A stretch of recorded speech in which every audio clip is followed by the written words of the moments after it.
Hello, hi. So, today we're going to do something a little bit different.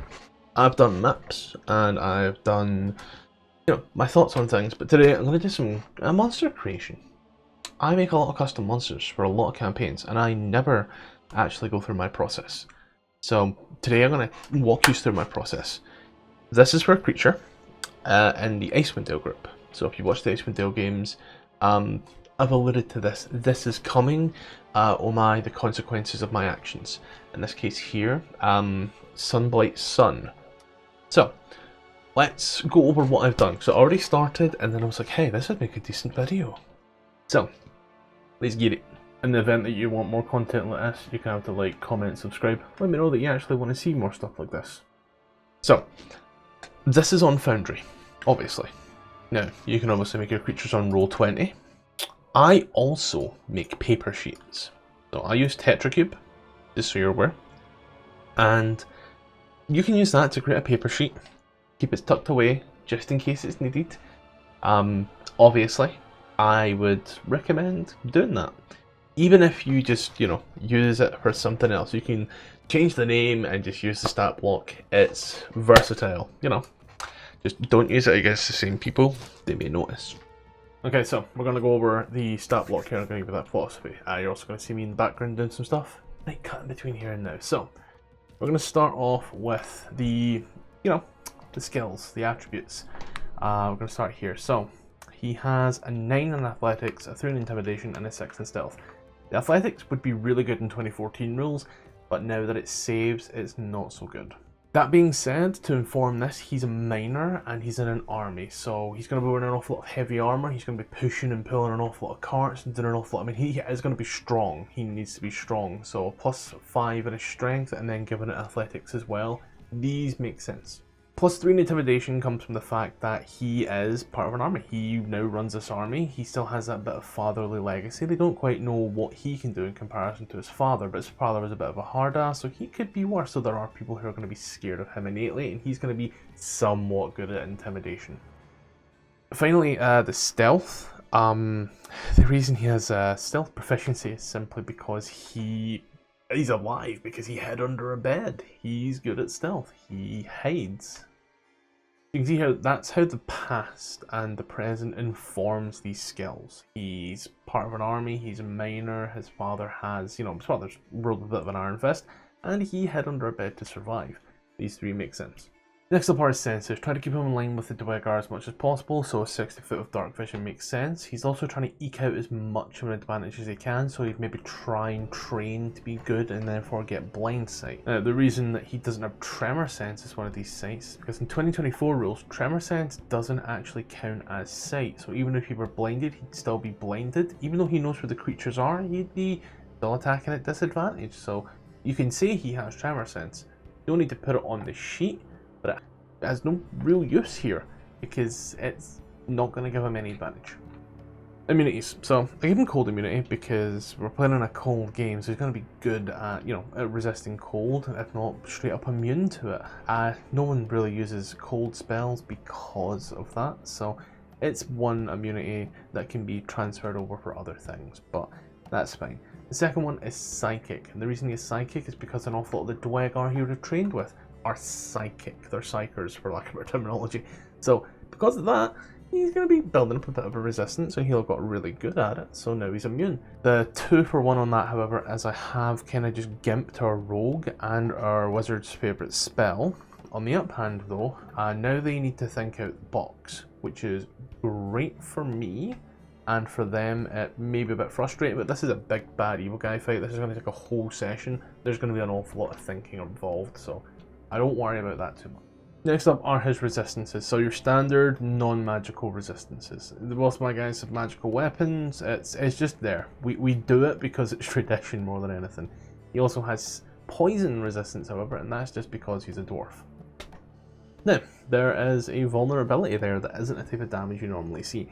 This is my own little fun that I have with my players. They all know that I have a habit of doing this, just whether or not they're willing to test that theory. In games previously, I would always say, oh, and you get 5 points of healing damage. Just because I was so used to saying damage, people got healing damage that healed them, which was hilarious. I have made this guy vulnerable to healing damage, except if someone were to cast, say, Cure Wounds on him, he would take the equivalent in damage, not in healing. Finally, condition blinded, because even though he has blind sight, after 10 foot he would still be blind, so therefore anybody making ranged attacks is going to have advantage. The melee fighters might not, but the range fighters certainly will. Next up are his attributes. So, a 20 in strength. Again, we went over this. Minor, warrior, wears heavy armor, therefore, boom. That's why he's a 20 in strength. Very simple. 15 in dex, because he's not the most dexterous, but he's alright. You know, he's quite good at hiding. He's got that invisibility, so he needs to be quite good at trying to tiptoe around. The 19 in constitution comes from one of the items that he has. Again, when I said he tried to eke out as much of an advantage as possible, this here is one of those advantages. 19 in con, I would normally have said he maybe has a 13, so the fact that he's got this, he's upping that, he's giving himself the best possible chance. Might not work out, however, but he's trying. It has a 16 in intelligence, and that 16 is just because the psychic stuff. Yeah, they're also linked with mind flayers to Dwegar, so they would be somewhat intelligent in that regard, I would say, though not very wise. Street smarts, not quite there. +1 to wisdom, 12, simply because he's shown his hand multiple times. The players know he's out there looking for them. So, you know, whilst he might be smart at certain things, he doesn't listen to his advisors, and that's just what it is. Finally, an 8 in charisma. Why does he have an 8 in charisma? It's simple. I don't imagine him being the most charismatic. He hid under a bed, he is a coward, he runs away. I'm pretty sure he shows up earlier on as well, and he's planning, and he just leaves the plans out there, and rather than try to do anything, he would just run. So, 8 in charisma because he's trying, but the people don't respect him like did the father. He doesn't have that much training, you know, give it anything like that. That there is how his past has gone ahead, and as well as his present has gone ahead, and actually informed these stat block decisions. Now, however, we're going to go on to the attacks and all the other stuff that he can do, is that there is very important, and it has a lot more to do with how I feel rather than what this character has been through. So let's now look at his abilities in regards to what he has. So 3 legendary resistances. This is because of the players. They've not taken this person out when they could have because he was hiding. They didn't catch that. As such, they have, you know, they've missed that. This is going to be an epic fight. This has been in the running for a while. It's been, you know, it's been foreshadowed. Sometimes foreshadowing isn't subtle. So they're aware this is coming, so we need to make it a bit epic, and those legendary resistances can take something that feels so epic, diminish it, and then in turn the player's going to come back angrier, and when they finally get a cool moment, it's going to be so much more cathartic. So they're there. As our legendary actions, same reason, legendary actions and legendary resistances. We have a legendary creature. We'll go over those actions in a moment. He also has all of his racial abilities. He's a Dwegar. He has invisibility. He can enlarge. He has sunlight sensitivity. You know, it's a Dwegar. He's playing by the rules of a Dwegar, and if you're creating a creature that is a specific race or species, you should play to those rules as well. If you have a bugbear, then there should be Fey ancestry. If it's elven, Fey ancestry. If it is a dwarf, it needs to have the poison resistance depending upon the type of dwarf as well. You know, play by those rules. If it's not fun, if it's not fair, you know, it can be challenging, but it needs to be fun. Now, he has 2 magical items. One of them is the Amulet of Health we talk about. That's the eking out any type of advantage he can possibly get. That's got a reason in the background. It's also going to hack your reason to give him a high con, but not quite a 20. A 20 would be a bit much. He has the Dwarven Plate Armor, gives him a high armor class. Makes him a bit tough to hit for some of them, but that's okay. But it also gives him that reaction as well. That one where he can just not move if need be. Is great. He can strategically choose not to move if he has something planned. So that's there as well. These are also magic items that a party member could look at and take if they are paying attention. They will be foreshadowed. So, you've seen me making them previously, but we're going to talk about his legendary actions. He has 3 legendary actions, and he could use 3 of them, he could use 2 of them. We'll start with the first one. Moving. He can move all of his speed, he doesn't provoke attack of opportunity. Simply put, there's a reason for that, is that he's going to kick up snow in their face. You know, it's just a little thing. He fights dirty. It's a great way to use the battlefield. I created the map. It's a rather large map, so let's use it. He then has just a standard attack. He attacks the closest creature, which can be real fun if you get a player that's down and the healer is up next, so your cleric's up next, and they have the choice between healing or doing massive damage. If there's someone on death saves and they're yet to make their first save, you know, drop the hammer on them. Force the cleric to use their turn to get someone up, especially if that someone, especially if that someone is already coming. You know, their turn's up next. Have them out as little as possible. The next one I put on recharge because I don't want to be cheesy with it, and it costs 2 legendary actions in 2014 rules. I don't know how that's going to integrate with 2024, but that's okay.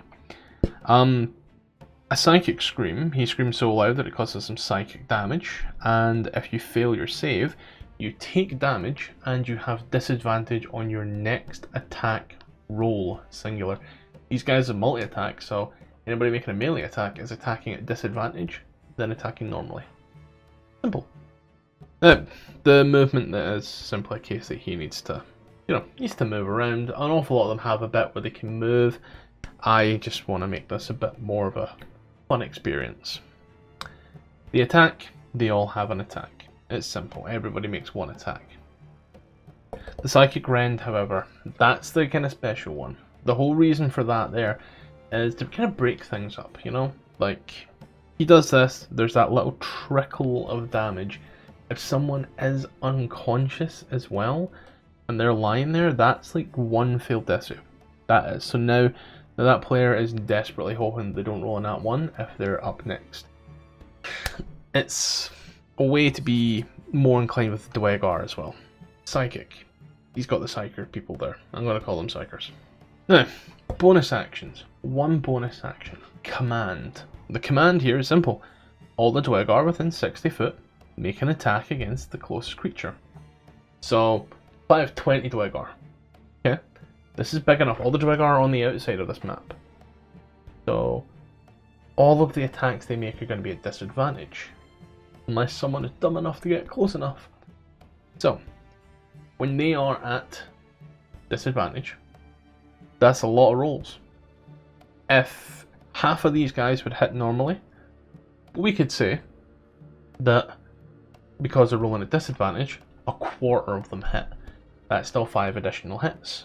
The chances of a nat 20 go down significantly, because you now need to roll another nat 20. It happens, but not as often as you'd like.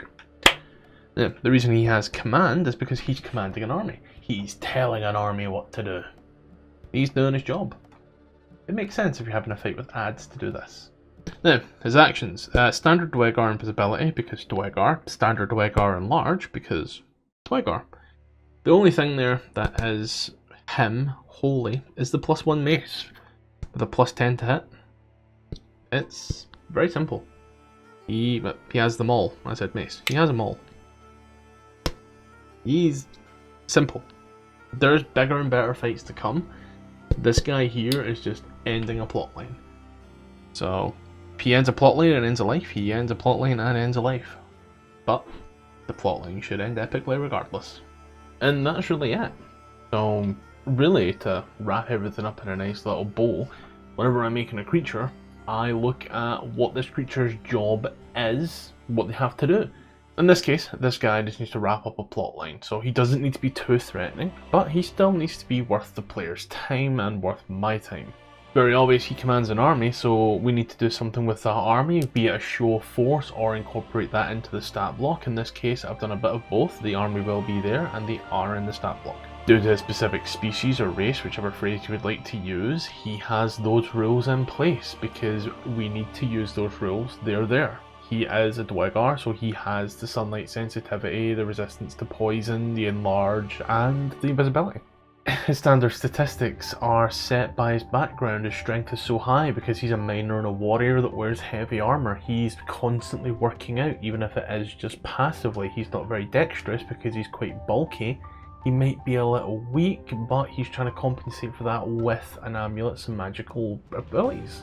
Wisdom's pretty low because he ain't street smart, but he's intelligent enough to know what to do next. He's just, you know, not smart enough to hide his actions, and his charisma is quite low because maybe he's doubting himself as well. I just believe that every creature needs to have a dump stat, something that is extremely attainable and, yes, well, technically exploitable if the players catch on. You know, that's why we have our legendary resistances, to take something that is a quite cool moment and go ahead and, you know, tamper it a little, build a bit of tension, so that when we do get a cooler moment, that goes off and it's a lot more cathartic. We also have our legendary actions just to go ahead and make the threat seem tangible. This guy's been plotting, he's been training, so therefore he's going to be faster, he's going to know what to do, he's going to, you know, make it tough for the people who killed his father.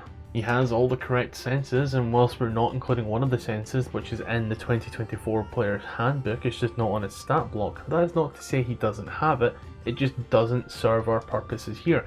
If I wanted to, say, have another creature burrow in and under, he could notice it first and get advantage on, you know, a dexterity saving throw to avoid this thing. Wouldn't happen, but thematically it could. The statistics are also quite well done if you're going to play with the 2014 rules instead. He can take, you know, take on a grapple, he is intimidating enough to his army, and he's stealthy enough because he has to practice being stealthy whilst being invisible, whilst, you know, whilst he's got disadvantage because he's wearing really heavy armor.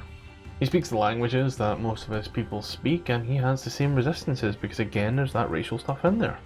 He has standard resistances for the bludgeoning, piercing, slashing, and non-magical because he has a legendary creature. He's that bit more tough, he's got some magical armor, so you can always attest it to something like that, but everybody already has a magical item at this point, so really we're just doing standard damage here. But in the event that someone does use something non-magical, there's that way they can say he's, you know, resistant to that, or, you know, immune to other things such as the inadvertent psychic, because he's been trained by psychic people.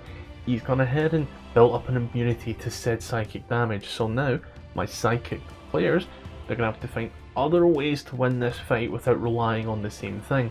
This is one of those fights where they're not using their most powerful thing there in order to, you know, make it go over quick. They now need to look at their huge spell list or their item list and go, what can I use now instead of this? Again, that one was an accident. I looked at the background and what was going on and completely forgot that, you know, I have a soul knife. So that was fun. Good thing he has a radiant weapon. But yeah, that is basically my philosophy for creating creatures. If you check any of the live streams that sometimes go about, you can see me making maps and hear the philosophy for each individual map, as every individual map's a little bit different. Or if you just want to see how I run games, we got plenty. Pick a campaign, we've got a few finished ones here, Descent into Avernus, Dragonlance, a TPK for Dungeon of the Mad Mage, but a few ongoing as well, so take a little look, and we will be starting stuff up soon once I have a few updates, but there will be some stuff going on Twitch, so, you know, links are around here somewhere. I don't know, Edit and Matthew will put them up, but until then guys, I will catch you in a little bit.